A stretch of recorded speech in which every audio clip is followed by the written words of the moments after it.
웹 3.0과 블록체인 기술 트렌드에 대해서 과연 어떠한 동향과 앞으로의 가야 될 방향성에 대해서 설명해 주실 우리 아이콘루프의 김종현 대표님을 소개시켜 드리겠습니다. 여러분 뜨거운 박수 부탁드리겠습니다.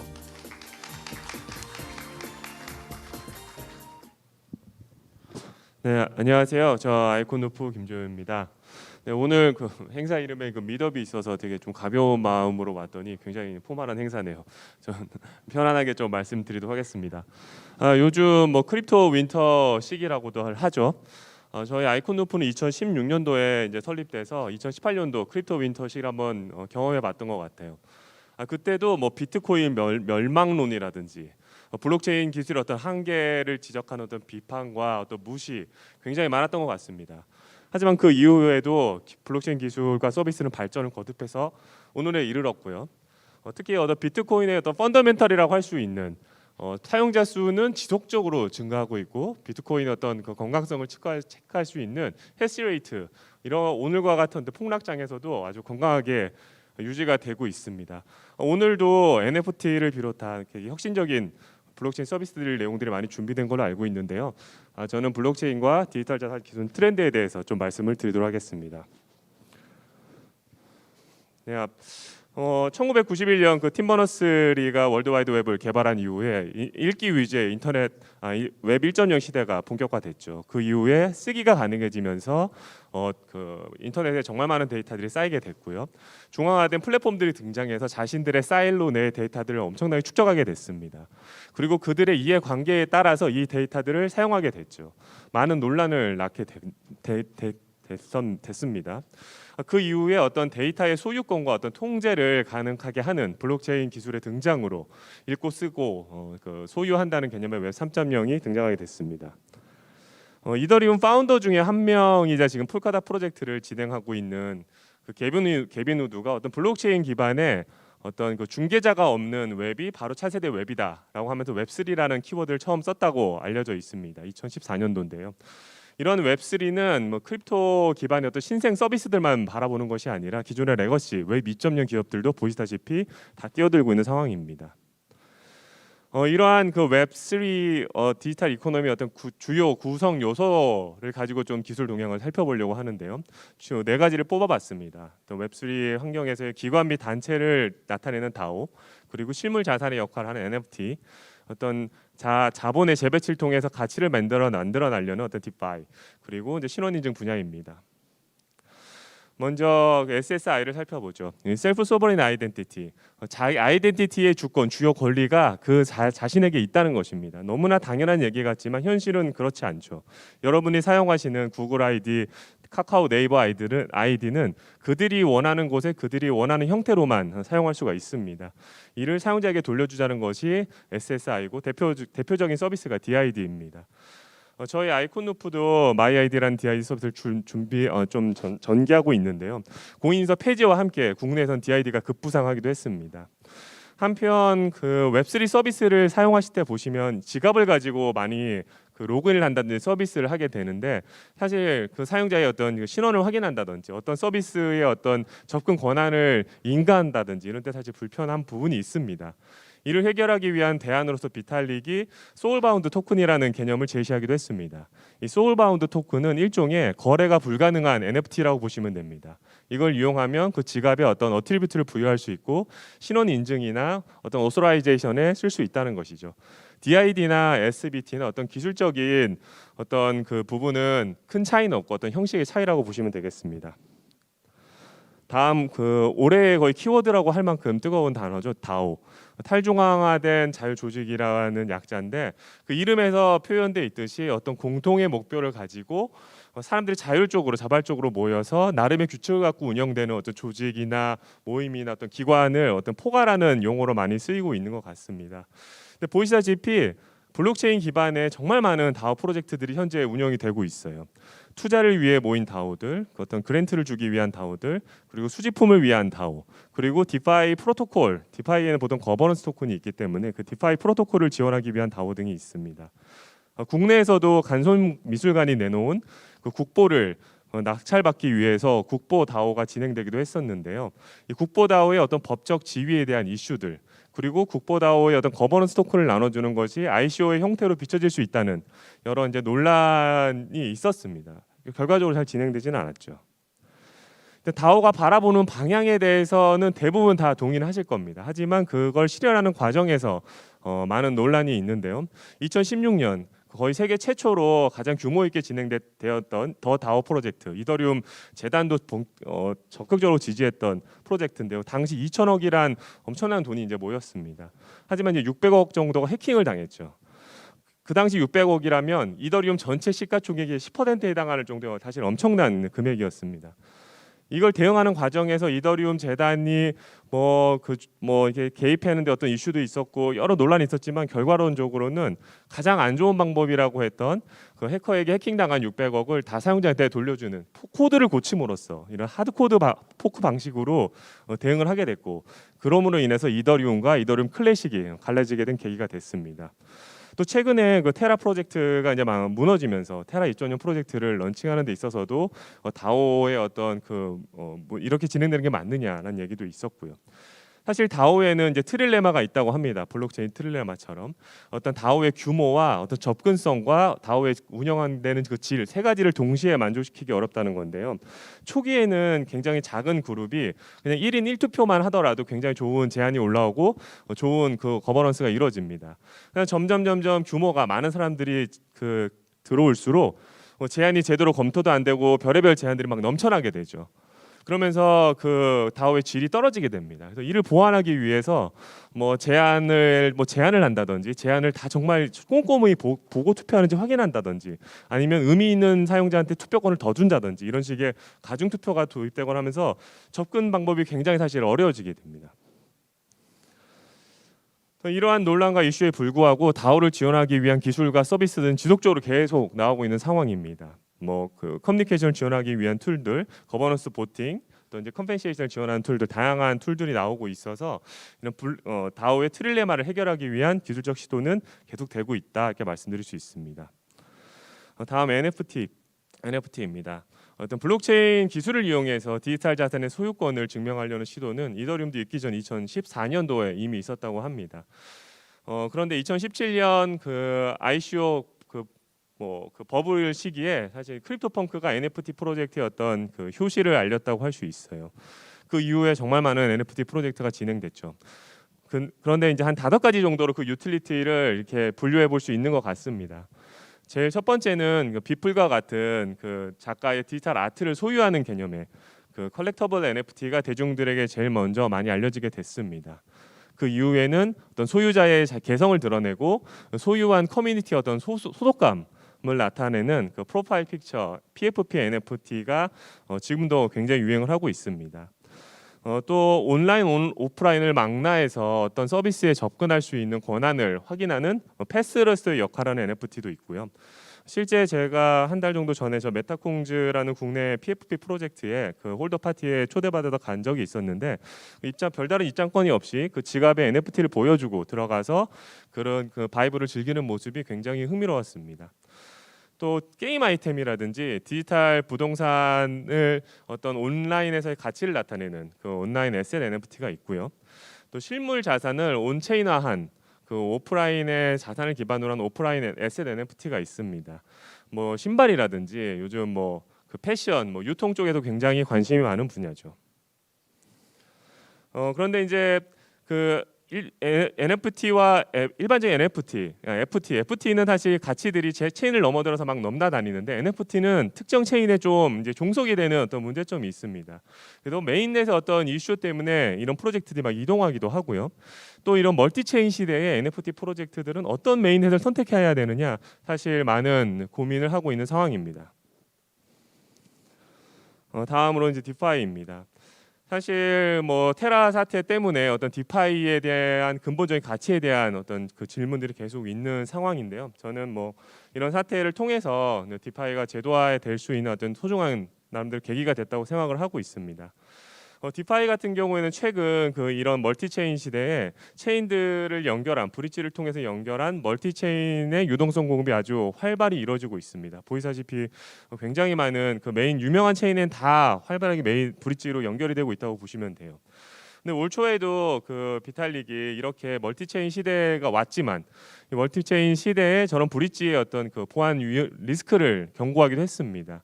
이 브릿지로 체인들이 연결되게 되면 메인 체인의 보안성이 브릿지, 그러니까 좀 중앙화되어 있거나 덜 탈중앙화된 브릿지 수준으로 시큐리티가 내려간다는 우려였어요. 실제로 솔라나의 웜홀 브릿지에서 3,900억 정도 이제 해킹이 발생하기도 했고요. 또 엑시 인피니티의 로닌 네트워크에서도 7,400억 정도의 해킹이 발생하기도 했습니다. 그리고 디파이 영역에서는 이런 멀티체인 유동성 공급은 계속 일어날 텐데 이를 좀 더 안전하게 그리고 탈중앙화된 방식으로 체인들을 연결하기 위한 기술적 시도가 계속되고 있는 상황입니다. 앞서 웹3 주요 웹3 서비스들을 쭉 살펴봤지만 결국 핵심과 논란이 되는 부분은 탈중앙화에 대한 내용인 것 같아요. 실제 이런 탈중앙화와 웹3에 대한 비판은 계속 있는 상황입니다. 일론 머스크, 잭 도시 같은 어떤 유명인들도 이런 웹3가 단순한 마케팅 용어에 불과하다. VC들의 배만 불러주는 수단이다. 이런 식으로 비판을 하기도 했습니다. NIU의 스캇 갤러웨이 교수도 이러한 자료를 공개하면서 크립토의 어떤 탈중앙성을 비판하기도 했는데요. 탈중앙화이라 함은 또 소수의 권력이 좀 다수에게 분배돼야 되는 것이 아니냐라고 하면서 현실은 이렇다라고 공개한 자료예요. 실제 이더리움 상의 NFT들의 80%가 단 9% 지갑이 소유하고 있다고 하고요. 비트코인 같은 경우에 전체의 95%를 2%의 지갑이 소유하고 있습니다. 근데 실제 이런 일은 NFT나 이더리움만 그런 것이 아니라 그 이후에 나온 신생 프로젝트일수록 내부 인사이더들이 더 많은 토큰을 갖고 있다. 이게 너네들이 얘기하는 탈중앙화냐 이런 식의 비판을 하기도 했습니다. 이러한 내용들은 웹3 서비스 내부에서도 계속 있어 왔습니다. 폴리곤 서비스 같은 경우, 폴리곤 프로젝트 같은 경우에 잠수함 패치, 일종의 사용자에게 패치 내용을 공개하지 않고 하드포크를 하는 이런 잠수함 패치를 해서 논란을 낳기도 했고요. 유니스왑 같은 경우에도 이런 탈중앙화된 서비스에 중앙화된 오퍼레이터가 있다는 거, 이게 도대체 어떤 의미이냐 이런 거에 대한 논란이 있는 상황입니다. 국내에서도 테라 프로젝트가 이제 USD와 디패깅이 발생했을 때 대응했던 방식에 대한 논란이 있었고요. 클레이튼 프로젝트 같은 경우도 어떤 이제 장애가 있을 때 대응했을 때 어떤 불투명한 거버넌스, 카카오 중심의 거버넌스에 대해서 계속 논란이 있는 상황입니다. 일찍이 이더리움 프로젝트 시작할 때부터 비탈릭은 자신의 탈중화에 대한 생각을 이렇게 밝혔습니다. 탈중화의 어떤 주요 요소를 세 가지로 나눠봤고요. 구조적으로 얼마나 많은 컴퓨터 이제 분산돼서 운영되느냐, 구조적 탈중앙화. 그리고 논리적으로는 하나의 일괄된 인터페이스나 어떤 거버넌스에 대해서 움직이느냐, 논리적 탈중화 여부. 그리고 정치적으로 그러니까 결국 거버넌스가 탈중화가 돼 있냐. 이 세 가지로 탈중화를 나눠볼 수 있다고 봤고, 블록체인은 구조적으로는 탈중화돼 있고 논리적으로는 중화가 돼 있다. 결국 비트코인을 반으로 자르면 비트코인이 각각 두 개로 같이 돌진 않죠. 별도의 네트워크가 되는 거죠. 논리적으로는 중화가 돼 있고 정치적인 거버넌스는 탈중화되어 있다라고 얘기했습니다. 결국 저도 개인적으로 블록체인에서 가장 중요한 파트는 거버넌스라고 생각합니다. 그렇다면 좋은 거버넌스는 어떤 것인지 좀 생각해 볼 필요가 있는데요. 이 부분은 어떤 블록체인을 떠나서 공통적으로 적용되는 부분이라고 말씀드릴 수 있습니다. 좋은 거버넌스를 위해서는 최대한의 많은 이해 당사자들이 참여할 수 있어야 되고요. 어떤 문제나 어떤 목표가 투명하게 공개되고 일괄적으로 추진이 돼야 됩니다. 그리고 참여한 구성원들 간의 어떤 효과적인 효율적인 협력이 이루어져야 되는 것이죠. 결국 이런 좋은 거버넌스를 갖기 위해서 많은 프로젝트들이 자체 플랫폼을 구축한다든지 어떤 시도들을 하고 있는 상황입니다. 대표적인 사례 몇 가지 보자면요. BAYC 앞서 말씀드렸던 현재 세계에서 가장 비싼 NFT죠. BAYC와 또 크립토펑크로 유명한 유가랩스 같은 경우도 이더리움을 떠나서 자체 블록체인을 구축하는 걸 논의를 하고 있고요. 또 최초 굉장히 또 인기 있었던 크립토키티라든지 NBA 탑샷으로 유명한 데퍼랩스 같은 경우도 플로라는 자체 블록체인 플랫폼을 런칭해서 잘 운영을 하고 있습니다. 또 국내에서도 뭐 위메이드라든지 테라 같은 경우가 자체 메인넷을 구축을 하고 있는 상황이고요. 그 외에 뭐 다양한 그 메인넷의 프로젝트들이 자체 블록체인 구축을 위해 많은 노력 검토를 하고 있는 상황입니다. 뭐 특히 요즘은 멀티체인, 인터체인 세상이라고 말씀드릴 수 있는데요. 멀티체인이란 개념은 뭐 체인이 여러 개 있는 것들을 사용한다는 개념입니다. 근데 이제 체인들 간의 직접적인 연결은 없기 때문에 A 체인에 있는 서비스를 B 체인에 연결해서 쓰고 싶다고 하면 신뢰할 수 있는 중개자를 통해서 쓰는 방식이에요. 대표적인 사례가 뭐 여러분이 그 거래소에서 비트코인을 팔아서 이더리움 샀다라고 하면 비트코인의 가치가 이더리움으로 전파됐다고 볼 수 있죠.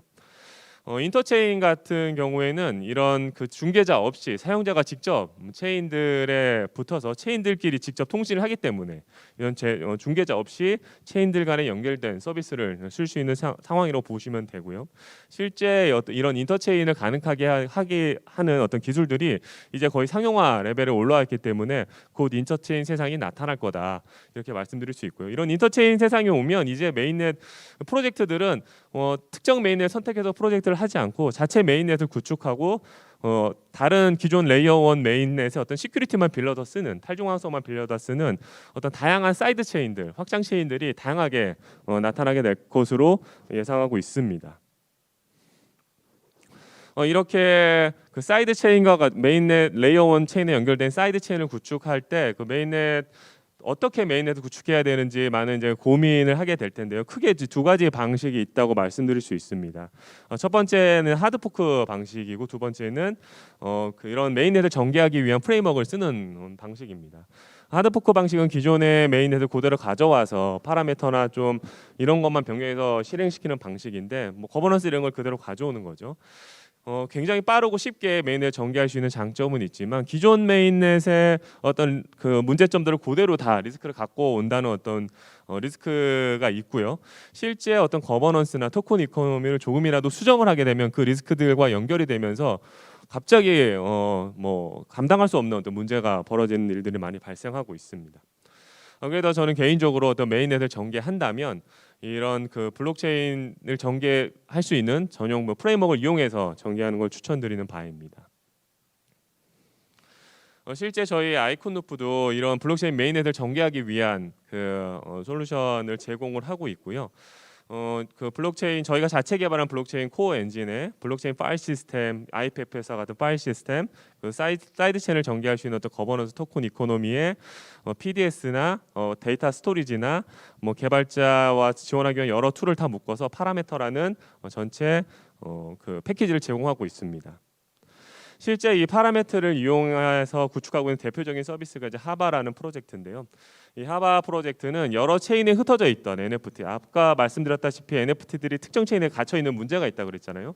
그런 NFT들을 다 옮겨와서 같이 놀 수 있는 일종의 NFT 커뮤니티 플레이그라운드를 표방하는 프로젝트이고요. 국내 게임사인 투바이트와 함께 이 파라미터를 가지고 구축을 하고 있습니다. 결국 메인넷을 사이드 체인을 만들고 그 체인에서 다른 NFT를 다 가져와서 놀게 하고 하는 것이고요.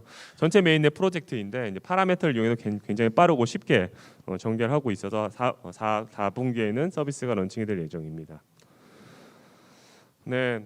그 최근 블록체인과 디지털 자산 시장에 정말 많은 뭐 사건 사고와 뭐 불미스러운 일들이 많아서 많은 분들이 뭐 우려와 걱정을 하고 계신 것 같아요. 하지만 그 내용은 어떤 블록체인 기술과 그 블록체인이 만들어간 또 미래에 대한 내용이라기보다는 어떤 그 프로젝트를 진행하는 주체 그리고 거버넌스에 대한 우려라고 생각합니다. 앞서 말씀드렸다시피 좋은 거버넌스를 위한 많은 논의와 기술적인 개발이 이루어지고 있기 때문에 저는 블록체인이 만들어갈 미래는 굉장히 밝다고 확신하고 있고요. 여기에 계신 모든 분들도 이런 웹3가 만들어갈 어떤 그 미래에 같이 준비하시고 응원해 주시면 감사하겠습니다. 이상으로 발표를 마치겠습니다. 감사합니다. 예, 관련해 가지고 웹 3.0과 그다음 블록체인 기술 트렌드에 대해서 우리 아이콘루프의 김종엽 대표님께서 발표를 해주셨는데요. 전반적으로 이제 웹 3.0의 관점에서 이 블록체인이 가져갈 수 있는 서비스의 내용들, 뭐 DAO라든가 NFT, DeFi에 대해 설명을 해주셨고, 그리고 이러한 관점에서 우리가 고민해야 될 내용들을 좀 해석해 주신 것 같습니다. 먼저 그러면 제가 몇 가지만 좀 질문을 간단하게 좀 올리도록 하겠습니다. 오늘 뭐 기조 강연에서도 상당히 좋은 내용과 함께 특히 웹 3.0에 대한 가치와 함께 앞으로 어떻게 변화해야 될 내용들에 대해서 잘 설명해 주셨는데요. 그럼 오늘 발표해 주신 김종엽 대표님이 갖고 계시는 웹 3.0의 의미는 어떠한 것식으로 해석하고 계신지 궁금해서 여쭤봅니다. 네, 웹 3.0의 제가 생각 가장 큰 의미는 사람들의 어떤 인식의 변화를 이끌어낸 것 같습니다. 사실 그 비트코인도 돈이란 무엇인가라는 생각을 처음으로 사람들에게 어떤 질문을 던졌다는 거에도 굉장히 큰 의미를 갖고 있는데요. 웹 3.0 같은 경우도 데이터의 소유라는 게 어떤 것이란가라는 개념을 사람들이 처음으로 이제 생각하게 한 것 같아요. 그리고 그 데이터가 이제 자신의 소유와 통제에 있다는 것이 얼마나 큰 힘이고 그걸 인해서 얼마나 많은 일들을 할 수 있는지를 사람들이 깨닫게 해줬다. 그리고 이런 인식의 깨달음은 사실 비가역적입니다. 절대로 되돌릴 수가 없습니다. 이걸 깨달은 이상 저는 사람들이 물론 이제 선택은 할 수는 있죠. 자신이 그 데이터의 소유권을 통제권을 넘겨주고 어떤 혜택을 받는 걸 선택할 수도 있고 또 그것들을 자신이 컨트롤하에 운영하면서 자신이 가치를 만들어가는 어떤 크리에이터 중심의 어떤 이코노미를 만들어 나갈 수 있는 이런 선택을 할 수 있게 만들어 줬다는 게 가장 큰 의미고 이 부분은 앞서 말씀드렸다시피 어떤 비가역적인 부분이기 때문에 시기의 문제지 결국은 올 수밖에 없는 부분이고 점진적인 변화보다는 어떤 급격한 변화를 통해서 이러한 혁명처럼 이 웹 3.0 서비스들이 번져 나갈 것이라고 믿고 있습니다. 네, 감사합니다. 추가적인 또 질문 올리고 싶은 것은 말씀 주신 바와 같이 웹 3.0이 소유와 관리 그리고 관련해서 우리가 선택의 의미를 좀 부여해 주셨는데요. 이러한 부분들에 있어서 우리 블록체인이 웹 3.0을 견인하는 데 상당히 중요한 역할을 할 거라고 저도 개인적으로 생각을 하고 있습니다. 그런 관점에서 봤을 때 물론 오늘 발표 내용에서도 보시다시피 진정한 탈중앙화가 이루어져야 된다라고 말씀을 해주셨습니다. 그러면 이러한 우리 블록체인 기술이 미래의 이러한 웹 3.0을 이끌어 나가는데 우선적으로 좀 고민해야 될 사항들, 물론 이 탈중화를 말씀해 주셨지만 그런 관점에서 봤을 때 우선적으로 좀 고민해야 될 사항들이 몇 가지가 한 두 가지 정도만 좀 말씀해 주시면 저희가 큰 문제를 풀어가는데 큰 도움이 될 것 같습니다. 네. 네, 앞서 발표에도 말씀드렸다시피 이제 거버넌스 어떤 그 웹3 서비스나 어떤 관련 그 플랫폼을 구축하는 데 있어서 거버넌스는 당연히 좀 기본적으로 중요한데요. 사실은 앞서 그전 웹3에서 여러 해킹 사고들 몇 개 소개시켜 드렸지만 사실 이런 보안에 대한 중요성은 다시 한번 좀 말씀드려야 될 것 같아요. 이런 블록체인이기 때문에 어떤 보안이 안정하다. 사실 이거는 맞지 않는 얘기이고요. 사실 블록체인은 어떤 합의를 할 수 있고 데이터의 어떤 무결성과 이런 걸 좀 확인할 수 있는 기술 인프라에 불과하고 사실은 이걸 운영하기 위한 보안 인프라나 어떤 이런 부분들은 기존보다 어찌 보면 더 강하게 가져가야 될 수도 있습니다. 기존은 사실 어떤 문제가 있을 때 어떤 중앙화된 엔티티가 그거를 되돌릴 수도 있고 이런 부분도 있지만 사실 블록체인에서는 그렇게 만들기가 사실 굉장히 어렵죠. 그리고 실제 어떤 크립토 커런시 같은 경우는 이미 현실의 가치를 가지고 움직이는 일종의 금융 시스템인데요. 그런 상황에서는 어떤 이 기존 웹 2.0에서의 금융 어떤 보안 인프라를 보다 더 높은 수준의 어떤 보안 인프라나 이런 부분들을 다 갖춰가야 되지 않나 이렇게 좀 생각을 하고 있습니다. 네, 감사합니다. 말씀대로 우리 블록체인 기술이 안전하고 안정한 기술로 웹 3.0 시대를 이끌어가는 소중한 기술로 이렇게 자리매김할 수를 기대하면서 오늘 소중한 발표해 주신 우리 김종엽 대표님께 다시 한번 감사의 박수 부탁드리겠습니다. 고맙습니다.